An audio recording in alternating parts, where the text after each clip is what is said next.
आदेश आदेश आदेश गीता ज्ञान का भाग 74, अध्याय 4, श्लोक संख्या 21-2230। भगवान श्री कृष्ण के द्वारा कर्म, अकर्म और विकर्म के भेद को समझाया कि निर्लेप भाव से अकर्ता बन के किया गया कर्म वो कर्म है, फल की इच्छा से किया गया जहाँ ऐसा कर्म होता है, या किसी की हानि के लिए किया गया कर्म विकर्म है। भेद बहुत कम लोग जानते हैं, ये भी बताया, और जाने अनजाने में हम लोग इसका भाग बन जाते हैं, वो भी समझाया। परम ज्ञानी होता है या महाज्ञानी होता है, वही जो व्यक्ति होता है वो भगवान कर्म के कर्ता मानते हैं और भाव को छोड़ के जो कुछ भी फल प्राप्त होता है उसको खुशी खुशी स्वीकार करता है। और आगे भी कुछ समझाते हैं। 21वें श्लोक में कहते हैं कि जिस मनुष्य सभी प्रकार के कर्म फल की आसक्ति और सभी प्रकार की संपत्ति स्वामित्व का त्याग कर दिया, जो इंसान ने ऐसा शुद्ध मन तथा स्थिर बुद्धि वाला केवल शरीर निर्वाह के लिए कर्म करता हुआ कभी भी पाप रुचि कर्म फल को प्राप्त नहीं होता। वो पाप कर्म के फल के प्राप्ति नहीं होती। 22वें श्लोक में बोलते हैं, जो मनुष्य स्वतः प्राप्त होने वाले लाभ से संतुष्ट रहता है, जो सभी प्रकार के द्वंद्वों से मुक्त होकर किसी से भी ईर्षा नहीं करता, जो सफलता और असफलता में स्थिर रहता है, यद्यपि सभी प्रकार के कर्म करता हुए भी कर्म बंधन से बंधाता नहीं है। 23वें श्लोक में बोला कि प्रकृति के गुणों से मुक्त हुआ, ब्रह्म ज्ञान में पूर्ण रूप से स्थित और अच्छी प्रकार से कर्म का आचरण करने वाला मनुष्य सभी ज्ञान पर रूप ब्रह्म से पूर्ण रूप से विलीन हो जाता है। कर्म एक ऐसी परिभाषा है और कर्म की एक लाक्षणिकता है, उसमें आसक्ति होती है, लोभ होता है, लालच होती है।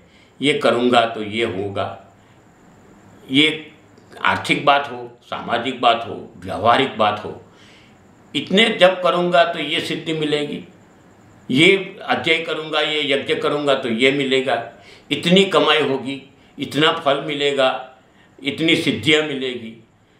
इससे आगे चले जाओ तो नामना तक की बहुत बड़ी लिस्ट बन जाती है। हर जगह कुछ न कुछ प्राप्त करने की बात होती है। हकीकत ऐसी है कि हमारे शरीर में मन के साथ इंद्रिय हमारे बस में नहीं है, और फल स्वरूप हम आसक्ति के स्वरूप ले लेता है।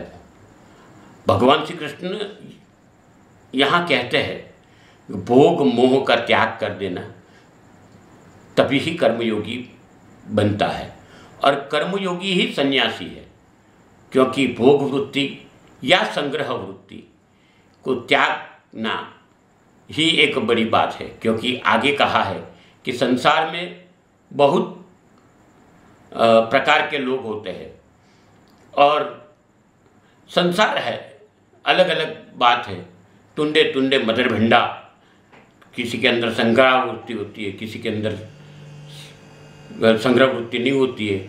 मगर यहाँ अपने को ख्याल रखना है कि संसार में मैं हूँ, संसार मेरा है, मैं संसार का भाग हूँ। साथ साथ ये भी ख्याल रखना है कि संसार का ही सब कुछ है, मेरा कुछ नहीं है। ये कर्म योगी की आशा, तृष्णा, स्वार्थ ये सब नहीं होता है।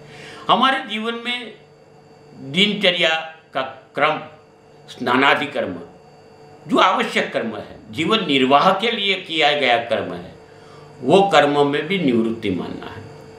निवृत्ति का मतलब यहाँ आलस नहीं है कि आलस हो गई, आलस होती है तो प्रमाद होता है, प्रमाद होती है तो भोग आता है। इंद्रिय अपने समय में होने वाले भोग का त्याग कर देती है। यही सही बात है।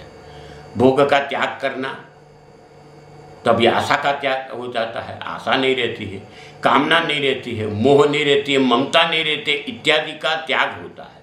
ये सबके त्याग से ही आसक्ति का मूलतः नाश हो जाता है।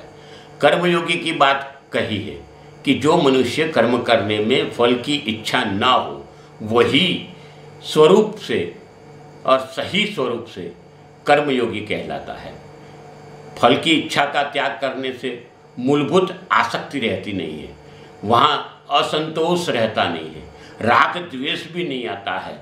हमारे एक महान संत भी कह गए और एक कहावत भी है, संतोषी नर सदा सुखी। ऐसे व्यक्ति की फल की इच्छा से दूर होने से सब प्रकार सब परिस्थिति को समान भाव से समान रूप से देखता है। कुदरत जिस हाल में रखे उसी हाल में रहना, दुख और सुख की भावना को बिना, ये भावना ही ना होनी चाहिए। सुख क्या है, दुख क्या है, सब एक ही है। भगवान ने जो दिया ऐसा रहना है, और परमात्मा ने जो मेरे लिए किया है वो अच्छा ही है, ऐसा मान के सच्चिदानंद स्वरूप बनने से जीवन का अद्भुत लुत्फ उठाना ही स्वीकार्य होता है। इससे सभी जगह लाभ ही दिखता है, हानि दिखती नहीं है। क्योंकि जहाँ पे सब कुछ भगवान ने दिया वो मेरा ही है, भगवान ने दिया वो सही ही किया है, चाहे बुरा हो जाए या अच्छा हो जाए, तो क्या होता है, सीधा सब प्रश्न हो जाता है कि ये जो व्यक्ति होता है, जो मनुष्य होता है, उसको जब लाभ ही नहीं दिखाई देता, कोई चीज़ में गैरलाभ ही नहीं दिखाई देता, तो राग नहीं होगा, द्वेष नहीं होगा, असंतोष नहीं होगा। जीवन में ये स्वीकारने से कितनी दिल को, मन को, आत्मा को, कर्मों को शांति मिलती है। क्योंकि हर परिस्थिति में लाभ ही देखेंगे तो ईर्षा, राग, द्वेष रहता है, मगर ये नहीं देखेंगे लाभ तो ईर्षा, राग, द्वेष नहीं रहता। क्योंकि हर कर्म प्राणी मात्र के लिए ही होगा, कुदरत के लिए होगा। इसमें अहम, अभिमान, अधिकार, ये कोई चीज़ का स्थान नहीं होता है। हर एक मनुष्य ज़्यादा से ज़्यादा क्या सोचता है कि ये करूँगा तो ये मिलेगा, मगर अगर ये मनुष्य अंदर से सुखी हो जाता है, संतोषी हो जाता है, तो इसके अंदर खुद के पास क्या है उसका मतलब नहीं होता है, उसको दूसरे के पास क्या है उसकी चिंता नहीं होती। और हमेशा यही सवाल है समाज में कि हमको ये चिंता सताती है कि उसके पास क्या है, मेरे पास नहीं है। ये कंपैरिजन, ये हमेशा कंपैरिजन किल्स द ह्यूमैनिटी, ऐसा बोला गया है। कंपैरिजन करने वाले व्यक्ति की मानसिकता में मानवता खलास हो जाती है, और इसी कारण इंसान सब कुछ होते हुए भी दुखी रहता है। क्योंकि बड़ा प्रश्न सभी को सताता है कि ये बहुत बड़ा सुखी हो गया, क्यों हो गया। ये एक बहुत बड़ा रोग है जिसकी वजह से भाई भाई नहीं रहता है, भाई बहन नहीं रहते, सगे स्नेही मित्र सब जगह मन मुटाव खड़ा हो जाता है, द्वेष भाव आता है, राग आता है, और बाद में विकर्म की भावना पैदा होती है कि इसकी हानि करूँ, वो कैसे नीचे गिर जाए, उससे क्या होगा। कोई भी कर्म शुरू होता है उसका निर्विघ्न पूर्ण होना सिद्ध है, इससे बाधा आना तो कोई बात ही नहीं है, असिद्ध हो जाए। ये सब ख्याल हमें दोष में डाल देता है। कुदरत की मर्जी, जो हुआ इसमें मेरा अच्छा है और जो होगा वो भी अच्छा ही होगा, ये सोच रखना जरूरी है। फिर से यहाँ कहा है कि जो होगा वो अच्छा ही होगा, बस में ये ख्याल रखने की ज़रूरत है, जो हुआ वो भी अच्छा ही होगा। मनुष्य ऐसा प्राणी है कि द्वेष के कारण बस आत्मा को, परमात्मा को, भगवान को, सद्गुरु को, सबको छोड़ देता है, सब में दोष दिखता है।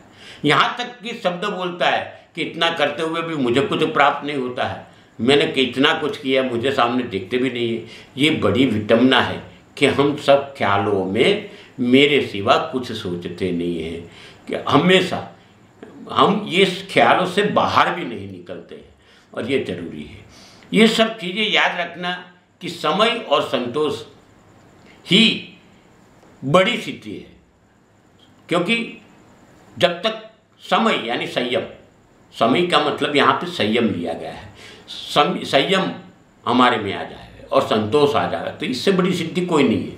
दूसरी सब सिद्धि खुद ब खुद दौड़ के आएगी।